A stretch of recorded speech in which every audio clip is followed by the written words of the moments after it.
And good evening, everyone. So today I am going to be talking to you all about a topic that's been in my mind for quite a while, everyone.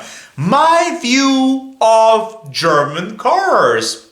Now, whatever I will be mentioning in this video, whatever I will be talking about in this video will be based on my opinion. Okay, jokes aside. Seriously, it'll be based on my opinion and also my experiences. Okay, based on my experiences. Please excuse me if whatever I say is wrong. Okay, and I apologize if by any chance some of you may think that I may come across as, well, I don't know, wrong. Okay. Anyways, I'm just gonna get down to the point. So I'm gonna talk to you all about my view of German cars. How do we put it this way? Let me just do it this way, okay? German cars have a lengthy reputation for building cars that are just perceived as very road friendly, and they have the driving pleasure on their side, and they just seem to be at the haute. They seem to be like at the top of their game in almost many categories. So we're talking about driving pleasure, we're talking about safety, we're talking about practicality, we're talking about quality. Let's talk about the positive things about German cars. So here's the thing I notice about German cars, okay? First of all, I'm going to tell you the big picture. The big picture I see is that German cars never innovate, but they always aim for perfection. They are perfectionists. So they're not perfect, but they're always near perfect. So they'll take bread and butter and they'll give you the best bread and butter you have ever tried in the world. For a long time in the EU market, German car brands have had a massive reputation. Yes, for obvious reasons, because the EU market is home of the German brands like BMW, Mercedes, Volkswagen. These guys are neighbors to Belgium, guys. They're like neighbors of us. Hey, Volkswagen, BMW, Mercedes. Oh, you guys don't hear me. Oh, they're too busy building cars. Okay, never mind, I didn't say anything. Anyways, back to topic, guys. So, basically we're neighbors, guys, alright? I'm here in Belgium, and the guys next door in Germany are working pretty hard to building nice cars. And when I mean nice, they're working super duper hard as if they're gonna launch another rocket into space. No, but I'm serious, guys. I mean, this is the thing about German brands. They really do aim for perfection. And another thing I'd like to remark is that German cars, they actually have a very good reputation for road friendliness. And this is proof because I did drive Škoda Enyaq recently. Now, the Škoda is a Czech brand. It's from Czech Republic. But for a long time, they've been owned by Volkswagen. Basically, what I'm trying to say is that when I drove it on the road, it was just flawless. Driving a German car is flawless. They have flawless driving. Every time you do drive a German car, you're always going to leave the car with a smile. You're always going to be like, I just climbed the Mount Everest. I mean, that's not really how I felt, but, I'm just trying to talk about how people generally feel. Every time since I was a kid, every time I would speak to my classmates or something, or anybody of my age, ask them one simple question: what is their dream car? A majority of them will tell me a Volkswagen Golf R. What is it with Volkswagen Golfs and body kits? Like, what's so special about that? I mean, come on. For a long time, the Volkswagen Golf R with the GT pack and sport kit to it has been every boy's dream. And I just don't know what is it about it. But it's like I'm the only person that just never fell for it, because I was always more of an SUV person. I was always more of a pickup person. Or if I have to choose a car, I would choose something simple like a Citroen. I'm more of a Citroen person. Volkswagen Golfs never intrigued me. German cars. Okay, here's the thing I'm going to tell you all. First of all, I keep saying that I was going to talk about the positive points, and for now I'm going to stop going to tangents and I'm going to talk about the positive points of German cars. So, German cars, and also whatever I'm going to say right now that's positive about German cars is not based on my experience and knowledge, but it's also based on what I've seen on the internet as well. From what I've seen on the internet, German cars have had a steady reputation of gaining 5 stars about safety, 5 stars on practicality, 5 stars on driving, or any source you see talking about a German car, they will all mention the word love at one point. I guarantee you this. I guarantee you this. I mean, if that's not mentioned, then it doesn't matter. But what matters is German cars are like one of the most desirable cars in the automotive industry. But what people don't tell you is they actually come at a cost. Yes, you heard it, guys. The first questionable aspect. The positive aspect about German cars is that they boast strong identity. The Germans really, really do know how to preserve the identity of their car. And they really stick to, they come up with one theme and they stick to it religiously. They keep following it, they build up on it. But I'm not talking about the mechanic perspective of things, because in the mechanic perspective of things, the Germans, they never innovate. They always stick to one thing religiously. Unless somebody else comes up with it first, then they get the inspiration and then they realize, oh my gosh, I have to do it too. All right, guys, get back to work and do it. That's what I'm saying, guys, but that's for later. Let's first talk about the positive. They really have an identity.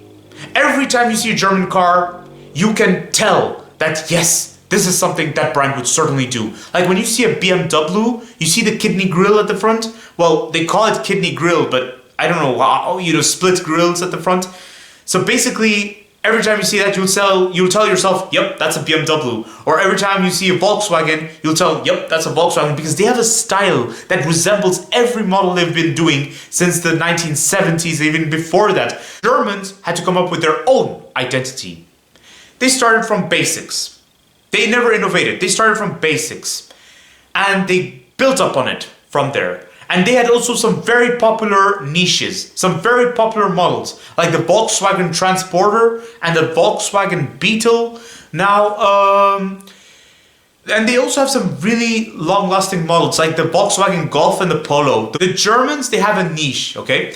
And also, the Germans, they know how to build one of the most desirable cars in the automotive industry for that reason alone. Because they stick to one thing and they just improve on it. They actually build a profile from it. They build its background, It's like a car has its own CV and they keep adding more things to it. So you're probably wondering if I have any favorite German cars, like anything I like that's German.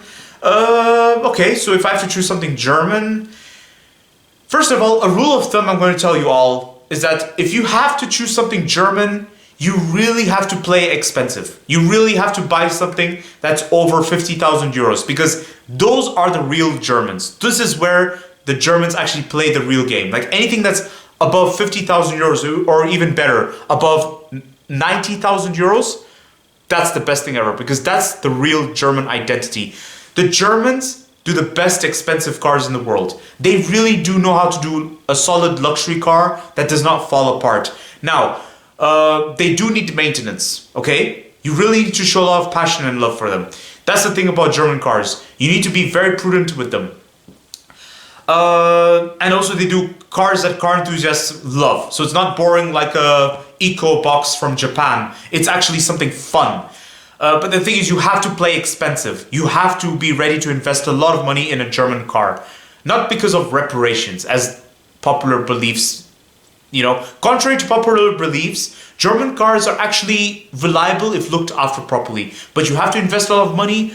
If you buy something cheap from a German brand, you're not going to like it. You're going to regret it. You have to invest in more options. You have to buy something expensive. The best German cars are like something above 80,000 euros or 90,000 euros, as I've mentioned. My favorite German car. Now, I'm going to come to the point, okay? Before I go down to the questionable aspects, I'm going to come down to the point about my favorite German cars. Okay, so I have a thing for the Mercedes S-Class. For a long time, I've always been a fan of the Mercedes S-Class.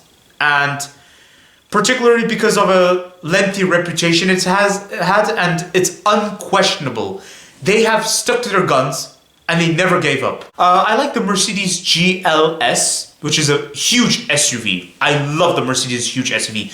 I'm not a fan of the Mercedes G-Wagon. I do not like it. It's just my taste. I'm not a fan of it because You see, in this generation, if you're supposed to buy a huge SUV, you might as well just get an aerodynamic one. I'm mostly a Range Rover person, but since we're talking about German cars and what is my favorite German car, I would say the Mercedes S-Class, the Mercedes GLS, and I love the BMW X7. Oh, it's gorgeous. The BMW X7 is gorgeous. I love it. But aside from super large SUVs and, well, something that's beyond 90,000 euros, if I have to choose something that's, let's say, above 50,000 euros, I love the BMW 5 Series. Oh, I'm a big fan of the 5 Series. And also, I like the Audi Q7. And the Audi A6. Okay, that's the furthest I'd go, guys. Audi A6, BMW 5 Series, Audi Q7, Mercedes GLS, Mercedes S-Class, BMW X7. Oh, yes! I did it, guys. That's the list of my favorite German cars. Yay! Now it's time for me to talk about the questionable aspects. Yes, I know what you guys are thinking, okay? You know what? I know what you guys are also thinking. You guys are probably thinking, dude, German cars innovate. What are you talking about? What do you mean they just aim for perfection? They actually innovated something.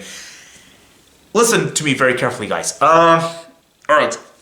Maybe there is something I'm wrong about, okay? Please excuse me. But I'm going to talk to you all about why I believe the Germans never innovate. But they do aim for perfection.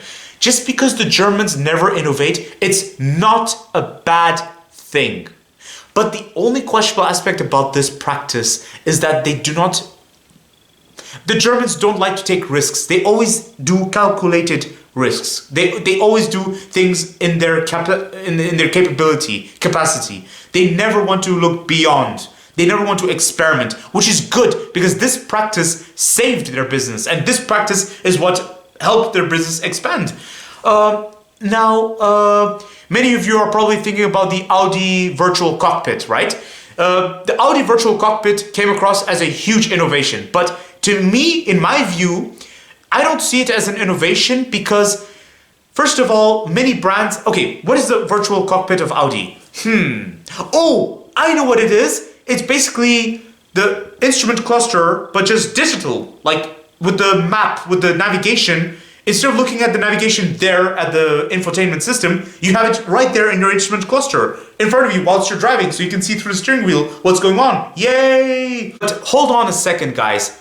I seem to recall that if you're talking about a digital instrument cluster, first of all, the first car to ever have a digital instrument cluster was an Aston Martin Lagonda, but I'm not even going to go there because that wasn't even a car that was sold in mass. I mean, that was an Aston Martin, so only the people with a lot of money could buy those things. Whereas, if you're talking about mass market or something that was available to the mass market or to the premium segment, the first car I can think of that made it available to the mass market, like sold it in huge numbers, examples with digital instrument clusters, that would be Renault. The earliest example I can think of was the Renault Scenic of the 2000s. Oh boy. Okay, I'm gonna make a confession to you all. The Renault Scenic was very innovative, but super unreliable. I mean, these things disappeared from our roads here in Belgium. Like, in 2006, that model was so popular, that second generation Renault Scenic. It used to dominate our roads. They were everywhere. I remember every time I'd go to school, I'd see at least 3 of them, or about 4 of them. But today, that model right there, which I'm talking about, the second generation, it's in the junkyards. They're like rusting, they're like falling apart, and the plastic is like beyond bad. Or the only time you'll ever see one driving on the road, it's probably in very bad condition. It's probably got like, oh. Coming back to the topic of the instrument cluster being digital, the Audi virtual cockpit. So there you go. Renault was the first brand to actually make it available to the mass, or probably one of the first brands, because I know Honda also had an obsession for digital instrument clusters, along with perhaps just one needle. And now you're probably thinking about navigation, right? So the instrument cluster also showing you the navigation and everything. Well, guess what, guys? Many brands actually have this going on. They even had it before the Audi virtual cockpit existed. But they had it in simple. So whenever you have the navigation going on your car, so the navigation is activated, you're getting directions to go to your place. In the middle, between the two gauges, so the speed gauge and the rev gauge, you have the middle portion where it shows you the arrows. So it'll show you the navigations, where to go and what next. I have this feature in my Nissan Navara, so I have a great idea what I'm talking about. And it's like the same function as the Audi virtual cockpit. What sets the Audi virtual cockpit apart from everybody is the fact that it's super detailed. It's like near perfection, guys. I answered the question. Now you all know what I'm talking about. It's not innovation, guys. It's near perfection. Analyze very carefully the Audi virtual cockpit. Look at it very carefully. It's basically the exact same principle like every single car in today's mass market, except it's more detailed. So it's like being given a burger and a fry, but with a neater presentation. So let's just say mass market cars will give you a McDonald's-like presentation, okay? So burgers and fries being put in front of you with little regards to presentation. So there you go. Have a good day, sir. Goodbye, and enjoy your meal. So now you all are probably thinking about the technologies which the Germans have, which you perceive as innovative, but which is indeed purely an aim for perfection rather than innovative. From my observation, from what I've been seeing, the Germans have been only doing things out of competition rather than actually aiming for something of their own. It's obvious at this point that they were doing a lot of things for competition's sakes. Because, for example, the only reason the Germans set foot in the electric car segment, the only reason the Germans got interested in it was because of Tesla. The Americans invented the first ever desirable electric car that is not an EcoBox. Thank you, Tesla. Thank you. But the Germans, they quickly joined in. And Audi was, I think, like Audi and Volkswagen, they were like one of the first ones to actually do it. And then Mercedes joined in with the model EQC, I think. EQC. Please excuse me if I'm wrong. Audi has been gaining a lot of fame with the e-tron. I love the Audi e-tron. The Audi e-tron is not bad. And then BMW recently joined in with the iX3 and then i4, I think, i4 series. I'm not sure, guys. I mean, there's so many new electric models coming out by the German brands that I've almost lost like track of what's going on because they do it instantly. The German brands, they act very quickly for competition's sake. So half of the cars they have in their range are not really strong in identity anymore because it's just built rather out of competition than from actual heart and passion, you know? Like those are models they haven't just been doing for a long time. Those are models they've just started recently. So I'm going to tell you all something. A good example would be the Volkswagen T-Cross and the Volkswagen T-Roc. Volkswagen started the T-Cross and the T-Roc purely out of competition. They didn't really do it from heart, you know? They only did it because Nissan did the first ever small crossover SUV called Nissan Juke. Something funky, something family friendly, and something like a B segment car or C segment car, but just with a bigger wheel and elevated suspension, you know? Something like that. It became obvious Volkswagen purely joined in for the competition in that regard. And then another example would be like some of the new models they've been releasing lately. Like, oh my gosh, I've lost count. Like what Mercedes did with the A-Class. I'm going to be honest, to this day, I have no idea what Mercedes was thinking when they released the A-Class. The first generation A-Class was horrible. The second generation A-Class was horrible. Third generation A-Class was horrible. As you can tell, I was never a fan of the Mercedes A-Class. And this leaves me to come down to a very big picture. The big picture about German cars and German brands is that they are very, very terrible at doing budget cars. Anything that is below 50,000 euros, no. It's just my opinion, guys. I mean, they still sell like hotcakes though, okay? They're very popular as company vehicles. They're very popular as, well, I mean, I know some people who buy it as private cars purely because they like the brand and maybe because they like the deal they get. So maybe they get a good occasion or something.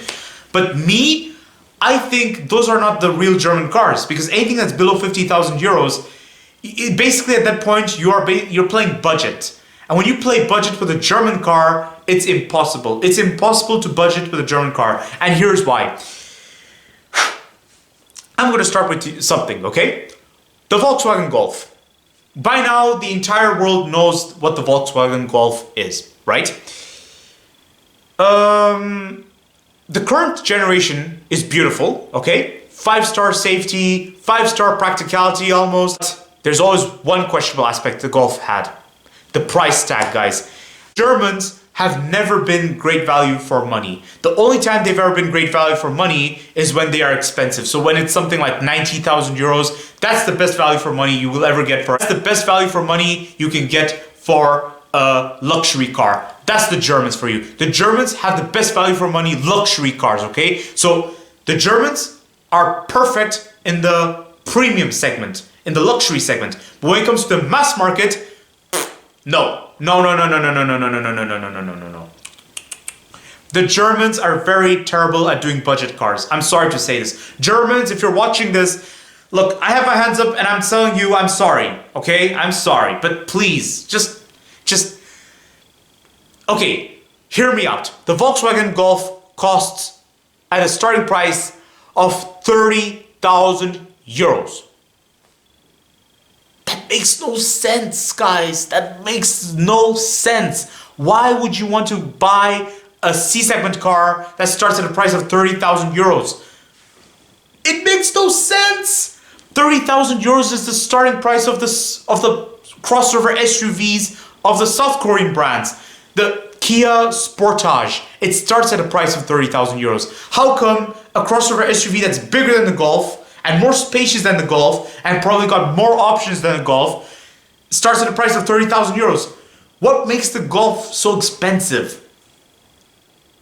It just makes no sense, guys. I mean, to me, it makes no sense. And then also, another thing I'd like to remark to you all is that one time I saw a Volkswagen Golf. It was at a selling price of 44,000 euros, okay? It was a Volkswagen Golf GTE. So, Volkswagen Golf GT hybrid, which already doesn't make any sense to me, because why would you want to buy a GT car with a hybrid technology? It's like, if it's a GT pack, the aim of the pack is to drive fast, but then when will you ever be driving slowly with a GT pack? That's already one thing that makes no sense. It's like Volkswagen does too many things at the same time. And then also another thing, now I'm going to come to the point. For 44,000 euros, it did not have electric seating adjustments. I'm sorry guys, but if I'm buying a car of 44,000 euros, let alone C-segment, so something that competes with the Ford Focus or Opel Astra, I have to have an electric seating adjustment. I have to have more options. I'm sorry, but this is not acceptable. 44,000 euros does not get you that? Wow. Wow. And then also the similar case for the BMW 3, I'm talking about the similar case for the BMW 1 Series and the Mercedes A-Class and the Audi A3. I mean, the only reason they're actually selling like hotcakes is because they sell as company cars. It's very rare you'll see someone buy it as a private car, at least here in Belgium. Many people I know who drive these cars, they tell me that it's a company car. It's their company that owns it. So, you know, maybe after a few years they're due to get another something else. Thank God for that, because to buy it brand new in your private name, it's a waste. To me, it's another questionable aspect about German cars. I have to point out is that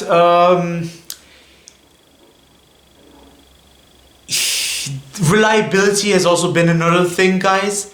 Like it's very okay. It's very debatable if it's even questionable, guys. Because I'm in the middle. I don't know if I'm supposed to question it, but at the same time, it's something I do feel I have to point out. So what I'm going to point out right now is my observation. For example, models like the Volkswagen Passat. So let's rewind back to a few years ago in 2015 when I first saw the Volkswagen Passat. I think the first time I ever saw it was in 2015 or 2016. That was the first time I ever saw the Passat. When it first came out, it shook the automotive industry for a second. Every time a new Volkswagen model comes out, there's always an earthquake in the automotive industry. The Volkswagen Passat and the Volkswagen Arteon. Oh, I loved it. When I first saw the Volkswagen Arteon, I loved it so much. I liked it. In fact, basically the Arteon is a Volkswagen version of an Audi A5. I mean, afterwards it became so obvious to everyone. But then, that Volkswagen model was so popular that I started seeing it so often on the road. The Volkswagen Passat. I started seeing it so often on the road. Even the taxi fleet in Brussels, they are obsessed with Volkswagen Passats, by the way. I see a lot of them. But then now, fast forward few years, which is today, okay? Year 2022. I look outside. That model, which was once famous, vanishes. And I noticed this curse with the Passat lost a generation. Like, this is something I've noticed with many Volkswagen cars, especially Transporters. I'm talking about, guys, is that it's debatable if there's something very questionable about the lifespan of Volkswagen car products. But I'm talking about German cars as well. I noticed this similar thing going on with the Mercedes A-Class, the BMW 1 Series, the Audi A3. Their models used to be very popular when they first came out, but then when the new generation comes out, or whenever, after like 4 years, the models just vanish, okay? They don't have a long life as much as French hatchbacks do. Even Peugeots still last longer, like Toyota Yaris's. I mean, even today, guys, I keep seeing Toyota Yaris's from 10 years ago, still driving as if they were bought yesterday. They're looked after so nicely, it's amazing. The thing when it comes to the topic of reliability I want to talk about is that the Germans, I feel like the Germans, because they don't innovate, they rather depend too much on evolution, so doing things step by step. It feels like as though they really can't seem to cope with certain things. Like, for example, to this day, the German car brands have a curse for never being able to achieve the reliability of a hybrid technology. They've not nailed it yet, guys. The Japanese invented the hybrid technology. Well, okay, no. Please excuse me, guys. Well, the thing about the Japanese is that they came up with the most reliable hybrid technology, and they stuck to it, and they came up with a very intelligent system, hybrid system, where when you push the brakes, it recharges the battery using the thermal heat from the brakes. How intelligent is that, guys? The Japanese are the king of innovations in that. In fact, the Japanese also have hydrogen fuel cells. Thank you, Toyota. Toyota is amazing in that regard. But Volkswagen, dude, you guys were so cool about buying Bugatti, buying Porsche, buying Audi, buying Bentley. You own a lot of brands. How have you not nailed the reliability of hybrid technology yet? Come on. It seems like the German brands are ready to sacrifice identity nowadays in order to have more, they want to look for more things. They always want to aim to be the best in everything, which is good, but then at the same time, where's the identity? Where's the authenticity? I mean, there was a time Mercedes used to be quite special, guys. I mean, we're talking 80s, 90s, but then ever since the release of the Mercedes A-Class and the Mercedes Vito, everything went a bit near the direction of mass market, if you know what I mean. The Mercedes Vito was horrible when it came out. In fact, the Volkswagen Transporter is always my favorite. If I have to choose a mid-sized van, it's always going to be the Volkswagen Transporter, because that's where it's authentic. At least Volkswagen stuck to their guns on it, because they've been doing the Transporter since quite a long time, like since World War II ended. They came up with the Volkswagen Transporter T1, T2, T3, then T4. T4 was where everything changed. And then Mercedes decided that, okay, let's do the Vito. And then I'm like, yes, if you're going to do the Vito, at least do it reliable. I mean, the Mercedes Vito had reliability issues, guys. Just countless amounts of reliability issues. So here's my conclusion about German cars, guys. German cars are, well, as I kept saying, guys, they're super practical, super safe, super fun to drive. They are unquestionable when it comes to driving, and they will always leave you with a smile. But the questionable aspect about them is that they come at a cost. They never innovate. It's all about aiming for perfection with them. They always stick to bread and butter, but they'll always aim to give you the best bread and butter you'll ever get. And then another thing about the Germans is that you will never see a German car that's good value for money or that is, yeah, good value for money. It's rare. It's very rare I see someone mentioning that this car was great value for money. You know, the only time I would ever say a German car is great value for money is if it's 90,000 euros. Like if I'm looking at the luxury segment of cars and I'm looking to buy something luxurious that's 90,000 euros, yes, I would say the Germans are best value for money, hands down. But if you're talking about budgeting and mass market, forget it. In the eyes of the German brands, there's no such thing as mass market anymore. I mean, it seems like the era is almost dying. The segment of mass market within the German brands is slowly declining, in my view. Like even Volkswagen is like aiming to go premium these days. If you look at the Volkswagen Golf, the starting price is 30,000 euros, and yet if you look at the quality, it's also top notch. I mean, the quality is almost so good that it's as if they're trying to compete with Mercedes at that point. And so it's like, you know, it's almost as if they're saying goodbye to the mass market. In fact, there are rivaling competitors that offer cheaper C-segment cars, like the Toyota Corolla. You want my opinion of German cars? Oh, I love German cars. I love German cars. Honestly, German cars make one of the most desirable cars in the automotive industry. Me, I have a neutral view, but if I'm obsessed with any German car, I have to give credit to the Mercedes S-Class, the Mercedes GLS, the BMW X7, the Audi Q7, and the Audi A6 and the BMW 5 Series. I'll give credit to those cars, and that's it. I mean, for the rest, you all be the judge, okay? You all be the judge, because I have, you know, I don't know. I just, like, when it comes to mass market, I feel a bit like the Germans are going away from this segment. They're kind of moving more to the premium side of things. So that's it for today, guys. I just want to quickly repeat to you all that I'm very, very sorry if, first of all, my points were a bit repetitive. And second of all, if I said something that came across as biased or untrue. I want to clarify to you all that I have nothing against the German brands. And Germans out there, you all need to know that we Belgians love your cars, okay? Just come to Belgium once and see how much our roads are dominated by Volkswagens. Our roads here in Belgium are dominated by Volkswagens, Mercedes, and BMWs. Mainly company cars, to be honest. Germans, don't think that I was only having a go at German cars. French people, don't worry, you might be next as well. And Americans, you're also next. Japanese people, you're also next. Oh, and by the way, Japanese, you guys have like really boring cars, but then super reliable cars, that's true. Anyways, don't forget to like, comment, and subscribe. And stay tuned for more videos that are on the run. Bye, and have a wonderful night, everyone.